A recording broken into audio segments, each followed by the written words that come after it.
Insolvency प्रक्रिया में future retail की संपत्तियों को खरीदने के लिए रिलायंस इंडस्ट्रीज और अदानी ग्रुप को मिलाकर कुल 16 कंपनियों ने आवेदन किया है। आईबीसी के तहत फ्यूचर ग्रुप की संपत्तियों को खरीदने के लिए 4 अक्टूबर से 3 नवंबर के बीच आवेदन दाखिल किए गए हैं। बैंकों ने आईबीसी के तहत फ्यूचर रिटेल की संपत्तियों से 21,451 करोड़ रुपए क्लेम किया है।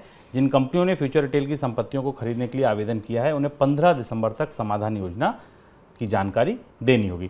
सर, सबसे पहला सवाल, जब खरीदने के लिए तो 16 कंपनी आ गई, बिकने के लिए क्या क्या है? फ्यूचर रिटेल की कितनी संपत्तियां बिकने के लिए हैं? ये भारत में नए किस्म की कॉर्पोरेट राइवलरी का या जंग का मैदान बनने वाला है। फ्यूचर रिटेल अभी भी बीमार हो जाने के बाद, कर चुकाने में चूकने के बाद और बैंक्रप्सी व्यवस्था के तहत जाने के बाद भी भारत में काफ़ी बड़ा नेटवर्क रखती है।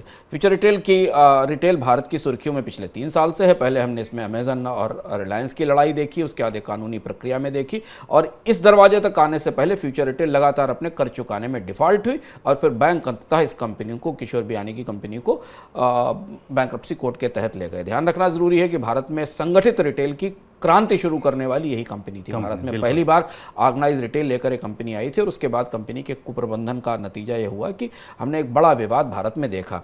इस समय जबकि 20 जुलाई के आंकड़े हमारे पास हैं, 20 जुलाई के आंकड़ों के हिसाब से फ्यूचर रिटेल के पास करीब 302 लीज्ड रिटेल स्टोर्स हैं भारत में, 30 लार्ज फॉर्मेट के स्टोर हैं जिनको बिग बाजार और एफबीबी स्टोर कहा जाता है, 272 स्मॉल फॉर्मेट के, छोटे फॉर्मेट के स्टोर हैं और 23 राज्यों में इसका फुटप्रिंट है। यानी भारत के 23 राज्यों में फ्यूचर रिटेल की संपत्तियां या उनका कारोबार है।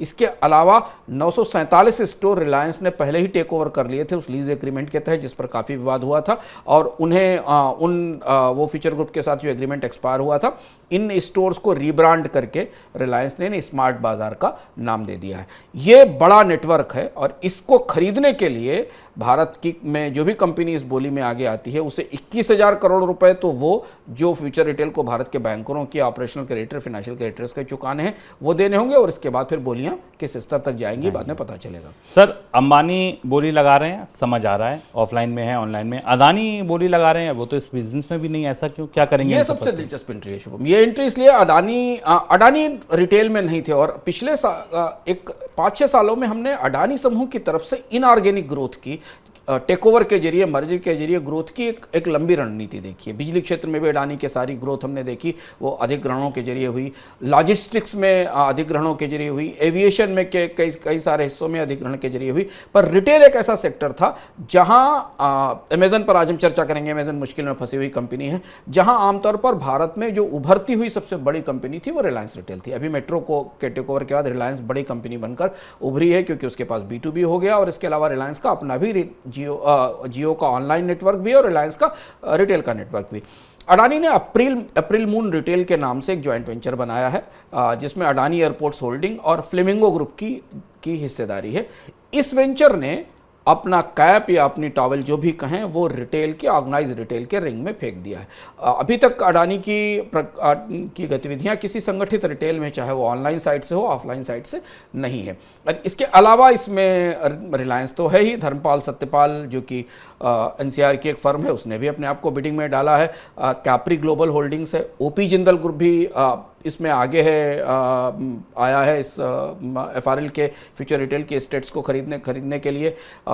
एक शालीमार कॉर्पोरेशन है, OP जिंदल ग्रुप का जो नलवा स्टील है वो इसमें आया है, UV मल्टीपल एसेट्स कंपनी है जो इसके साथ आई है, यूनाइटेड बायोटेक ने भी इसमें बोली लगाई है। पर कुल मिलाकर ये लड़ाई अगर आप संभावनाओं के आधार पर देखें तो फिर एक बार अडानी और अंबानी के बीच की जंग शुरू होने वाली है, और इस जंग में क्योंकि मुकेश अंबानी पहले से फ्यूचर रिटेल को टेक ओवर करने की कोशिश करते रहे, उन्होंने कुछ समय तक फ्यूचर रिटेल के पर अपना अधिकार भी रखा था। अमेजन के साथ उस रिश्तों के बाद फिर पूरी प्रक्रिया बदल गई और उसके बाद वो कंपनी बैंकरप्ट हो गई।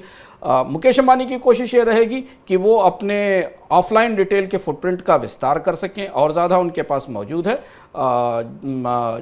ऑनलाइन रिटेल में वो पहले से मौजूद है, उनके पास जियो का बड़ा नेटवर्क है। दूसरी तरफ अडानी इस एक क्षेत्र में, उभरते हुए क्षेत्र में जहां उनकी कोई पहुंच या दखल नहीं है, वहां आगे आने की कोशिश करेंगे। सर अब मान लीजिए ये जिसको भी मिल गई, अंबानी को मिल गई, अदानी को मिल गई, किसी तीसरे को मिल गई, रिटेल बाजार की तस्वीर कैसे बदलेगी? रिटेल बाजार की तस्वीर में दो हिस्से हैं। रिटेल बाजार की तस्वीर में जो ऑनलाइन रिटेल का बाजार है उसमें बड़ा पुनर्गठन हो रहा है। कई छोटी कंपनियां मुश्किल में हैं, कई सारे जो स्पेशलाइज्ड ब्रांड हैं वो समस्या में हैं स्टार्टअप की परिस्थिति में। अभी फ्लिपकार्ट को भी लॉसेज हुए हैं, अमेजन को तो पूरी दुनिया में लॉसेज हुए हैं, उसका असर भारत के बाजार पर भी दिखाई देगा, जिस पर हम आगे चर्चा करेंगे। तो ऑनलाइन रिटेल का स्पेस अभी भी भारतीय बाजार में 4 से 5% है। ऑफलाइन रिटेल उभर रहा है तेजी से, और धीमे धीमे शहरों और कस्बों के विस्तार के साथ शुभम जो छोटे स्टोर के फॉर्मेट हैं, स्मार्ट स्टोर के फॉर्मेट्स हैं, वो तेजी से फैल रहे हैं। अगर आप छोटे शहरों में भी जाएं तो अब स्मार्ट स्टोर्स धीमे धीमे आना शुरू हो रहे हैं, जो जहां पर आप एक सामान्य नॉर्मल ग्रॉसरी या गारमेंट की बाइंग कर सकते हैं। ये वो एरिया है जहां आने वाले समय में थोड़ी डिमांड या एक्टिविटीज़ दिखाई देगी। रिलायंस की तैयारियां रिटेल को लेकर काफ़ी समय से, रिलायंस ने काफ़ी पूंजी भी रिटेल को लेकर जुटाई है। रिलायंस के पास ऑनलाइन और ऑफलाइन दोनों को जोड़ने की पूरी रणनीति भी स्पष्ट है, क्योंकि ऑनलाइन के साइट से व्हाट्सएप और जियो है और ऑफलाइन की साइट से रिलायंस रिटेल पहले से ही मौजूद है। स्मार्ट बाजार भी उनके पास है। अडानी के लिए रिटेल बाजार में एक मुश्त ऑफलाइन सबसे बड़ा नेटवर्क उनके हाथ में आ सकता है, अगर वो फ्यूचर रिटेल के एसेट्स ले सकते हैं, और उसके बाद अडानी को अपना ऑनलाइन नेटवर्क आगे बनाना होगा। चूंकि अडानी की पूरी ग्रोथ स्ट्रेटजी, जैसा मैंने शुरुआत में कहा कि इनऑर्गेनिक है, यानी चलती हुई कंपनियों के या मौजूदा कंपनियों के अधिग्रहण को लेकर है, तो भारतीय ऑनलाइन ई कॉमर्स मार्केट में भी अधिग्रहण के बहुत सारे मौके आने वाले समय में बनने वाले हैं। जिस तरह से हमने स्टार्टअप कंपनियों का संकट देखा है, उनको पूंजी नहीं मिल रही है, तो इस बात की संभावना है कि अगले 6-8 महीनों में कुछ बड़ी कंपनियां उपलब्ध होंगी बाजार में, जिन्हें टेक ओवर किया जा सकता है। इसलिए बैटल, यह लड़ाई बेहद दिलचस्प होने वाली है।